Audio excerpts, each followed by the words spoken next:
Hello and welcome to the next section of semiconductor theories. Means we are going to discuss about the diodes.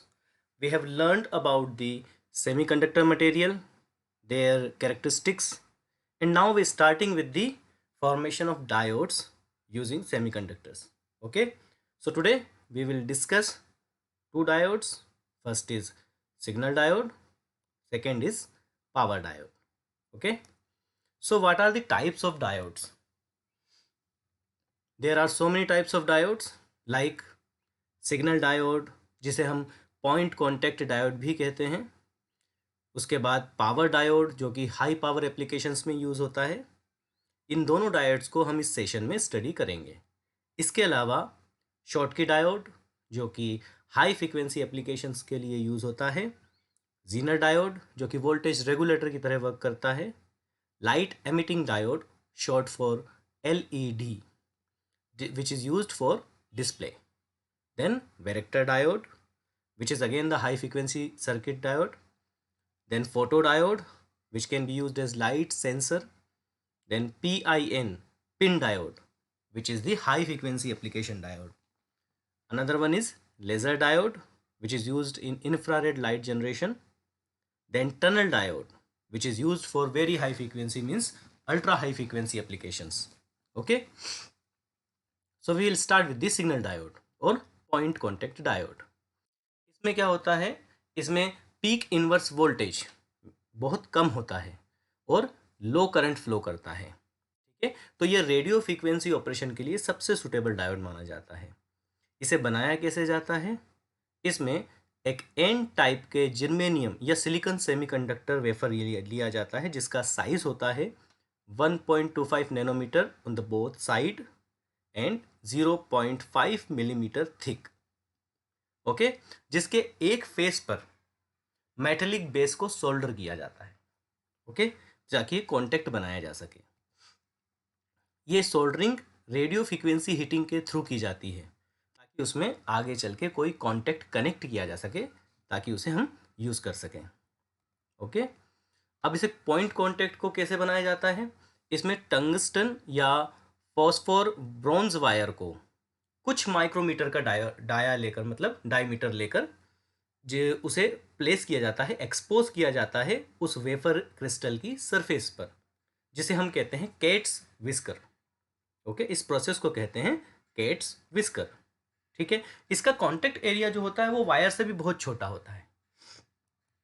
Okay, जब ये whisker process complete हो जाती है तो इस पूरी असेंबली को एक सेरेमिक या ग्लास के एनवेलप में पुट कर दिया जाता है, रख दिया जाता है ताकि उसे मैकेनिकल स्ट्रेंथ प्रोवाइड की जा सके। ओके, देन ये रहा डिज़ाइन सिग्नल डायोड या पॉइंट कॉन्टेक्ट डायोड का। इसमें हम देख सकते हैं कि दोनों तरफ contact lead means external contact के लिए लीड प्रोवाइड की गई है। बीच में विस्कर मींस जो टंगस्टन वायर को हमने प्लेस किया है, और पूरा का पूरा ये जो मशीनरी है ये ग्लास कवर में इनकेप्सुलेटेड किया हुआ है। नाउ ये होता कैसे है, तो जैसा हम फिगर में देख सकते हैं कि एन वेफर है, पूरा एक एन मटेरियल है। उसके टॉप पर पी रीजन को हमने इंट्रोड्यूस किया है। जो एन वेफर का अपर रीजन है, छोटा सा पी रीजन में हम पी रीजन बनाया हमने एन वेफर पे। ओके, उस पी रीजन को बनाने के लिए पीएन जंक्शन का जो कांटेक्ट है वो हमने टंगस्टन वायर से, जैसा हमने बताया था विस्कर प्रोसेस से, उससे किया था। अब जब पीएन जंक्शन क्रिएट हो गया, छोटा सा एरिया पी एंड बड़ा वेफर एन, तो ये बहुत छोटा कांटेक्ट होता है पीएन जंक्शन का, है ना। क्योंकि छोटा एरिया पी का है तो जो दोनों के बीच जंक्शन क्रिएट हुआ वो बहुत छोटा है, तो इस वजह से उसका कैपेसिटेंस जो होता है वो बहुत कम होता है, जैसे 0.1 to 1 पिकोफैराड होता है। ओके, इस कैपेसिटेंस की वजह से जो डायोड है वो हाई फ्रीक्वेंसीज एप्लीकेशंस में यूज़ किया जाता है, जैसे 10 गीगाहर्ट्ज़ तक या उससे भी ज़्यादा के पल्स सर्किट्स में इसे यूज़ किया जाता है। Okay, now this is the connection diagram of the diode. N substrate है, उसके साइड में पी लेयर शो की हुई है, बिल्कुल स्मॉल अमाउंट में है। जो कैट विस्कर है वो प्रोसेस को शो किया है, और इसमें एक्सटर्नल अप्लाइड वोल्टेज भी शो किया है। जिसे हम फॉरवर्ड बेस या रिवर्स बेस्ड बनाने के लिए यूज़ करते हैं। Okay, now the specification sheet of diode. Specification sheet क्या होती है? उसके स्पेसिफिकेशंस मेंशन होते हैं उसमें कि कितना वोल्टेज, कितना करंट, कितना पावर डिसिपेशन, कितनी फ्रीक्वेंसी, ये सारे पैरामीटर्स उस पर मेंशन होते हैं, जिसमें लिमिट्स शो होती हैं कि उसकी क्या लिमिट्स हैं।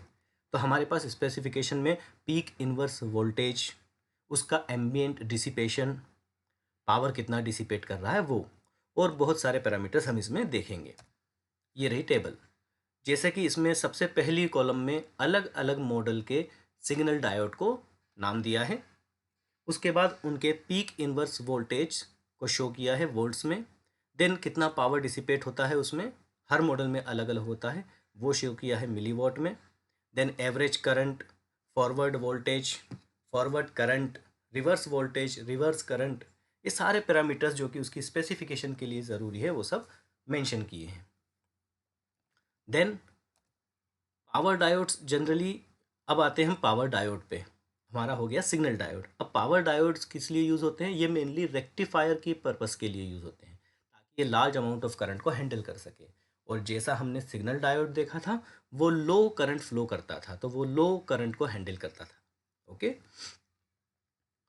अब इनका जो वोल्टेज वेरिएशन होता है वो सर्किट के नेचर पे डिपेंड करता है, और इनका पीक इनवर्स वोल्टेज अलग अलग मॉडल के लिए अलग अलग होता है, जैसा कि सिग्नल डायोड में भी होता था। ओके, इसमें जो लो रिवर्स लीकेज करंट होता है, इसे इसका एडवांटेज है, मतलब रिवर्स लीकेज करंट बहुत कम होता है, तो हम इसे सिलिकॉन के फॉर्म में यूज़ कर सकते हैं। लेकिन अगर इसका फॉरवर्ड ड्रॉप ज़्यादा हो, मतलब ये जब डायोड फॉरवर्ड बेस हो, तो अगर इसमें वोल्टेज ड्रॉप ज़्यादा हो रहा है, हीट ज़्यादा जनरेट हो रही है, तो हम सिलिकॉन क्रिस्टल की जगह जर्मेनियम क्रिस्टल भी यूज़ कर सकते हैं। ओके, अब ये सारे मटेरियल को भी एक ग्लास या सेरेमिक या मेटल के केस में इनकेप्सुलेट किया जाता है, और ये डिपेंड करता है कि हमें कितनी पावर रेटिंग का डायोड चाहिए। उसके हिसाब से हम किस तरह का इनकेप्सुलेशन यूज़ करना है वो डिसाइड करते हैं। Okay, this is the different type of power diodes, means कितनी पावर हैंडल कैपेसिटी है। लो पावर डायोड, जिनके लिए लो पावर एप्लीकेशंस के लिए यूज़ होता है। High power diode, then medium power diode. तो अलग अलग पावर रेटिंग्स के हिसाब से अलग अलग डायोड्स को डिज़ाइन किया जाता है। अब जनरली हमने पहले देखा था कि पावर डायोड्स रेक्टिफायर के लिए यूज़ होते हैं और लार्ज करंट को हैंडल करते हैं। ठीक है, तो ये पावर हैंडलिंग जो कैपेसिटी होती है, इसे हम इम्प्रूव भी कर सकते हैं, इन्हेंस भी कर सकते हैं। कैसे? अगर ज़्यादा पावर हैंडल करेंगे तो ज़्यादा हीट रिलीज होगी, तो हम इसको यूज़ कर सकते हैं हीट सिंक, या माउंट कर सकते हैं मेटलिक चेसिस पे, जिससे इसकी हीट को रिड्यूस किया जा सके और हम ज़्यादा पावर हैंडल कर सकें।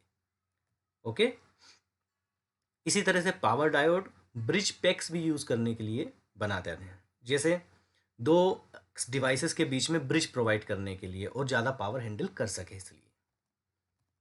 ओके, इसी तरह से और भी स्पेसिफिकेशन शीट्स है डायोड्स की, जैसे अलग अलग टाइप के डायोड फर्स्ट कॉलम में, देन उसका अलग अलग करंट्स एंड अलग अलग वोल्टेज रेटिंग्स, उसकी पावर रेटिंग्स, ये सब इस स्पेसिफिकेशन शीट में दिया हुआ है।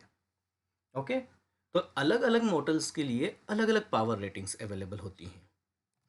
जैसे अगेन, जैसे पीक इनवर्स वोल्टेज, अब ये अलग मॉडल के लिए अलग अलग है, एक के लिए 1000 है, दूसरे के लिए 1200 है। सिमिलरली एवरेज करंट जो कि मिली एम्पियर में होता है। Then power dissipation at room temperature, यहाँ इन्होंने रूम टेम्परेचर पे शो किया है, which is 25 degree Celsius. Okay, then forward voltage, forward current, reverse voltage, reverse current.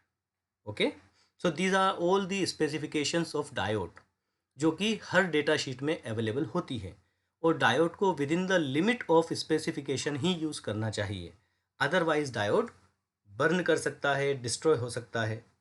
तो इसलिए उसके सेफ्टी पर्पस के लिए डेटा स्पेसिफिकेशन शीट का यूज़ करना चाहिए।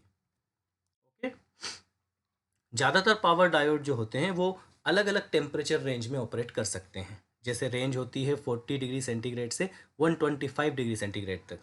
बट हर डायोड की मैक्सिमम लिमिट भी होती है जो उसकी स्पेसिफिकेशन शीट में मेंशन होती है, और maximum permissible case average temperature होता है 85 डिग्री सेंटीग्रेड। ओके। अब क्या होता है, जंक्शन सबसे इफेक्टिव एरिया होता है डायोड का, क्योंकि वहीं से सबसे ज़्यादा कैरियर मूव करते हैं। तो रेक्टिफाइंग डायोड्स में जंक्शन जो होता है, पीएन जंक्शन जो हम बनाते हैं, वो सबसे बड़ा हॉट स्पॉट होता है, जहाँ पर सबसे ज़्यादा हीट जनरेट होती है, तो उसे हम हॉटेस्ट स्पॉट बोलते हैं। ठीक है, वहाँ पर हमें इस बात का ध्यान रखना चाहिए कि इतना ज़्यादा हीट ना जनरेट हो कि डायोड बर्न हो जाए। और ये कैसे लिमिट कर सकते हैं, स्पेसिफिकेशन शीट के अकॉर्डिंगली उसे ऑपरेट करके। अब हीट सिंक या मेटेलिक केस क्या करता है, जो हमने पहले बताया था कि अगर ज़्यादा पावर को डील करना है तो हमें हीट सिंक या मेटेलिक माउंट का यूज़ करना होता है। तो वो करता क्या है, वो दरअसल जो जनरेटेड हीट है उसे अपने अंदर डिसिपेट करके डायोड को ब्रेक होने से, बर्न होने से बचा लेता है और टेम्परेचर को कम कर देता है। तो हीट का टेम्परेचर कम हो जाता है, तो डायोड को हम आगे ज़्यादा पावर के लिए भी यूज़ कर पाते हैं। Okay, so this is all about the power diode and signal diode. In the further sessions, we will study about the various more types of diode. Okay? जो हमने अभी डायोड की क्लासिफिकेशन देखा था, उनमें और भी तरह के डायोड्स हैं जिन्हें हम नेक्स्ट सेशन में कवर करेंगे। Thank you so much.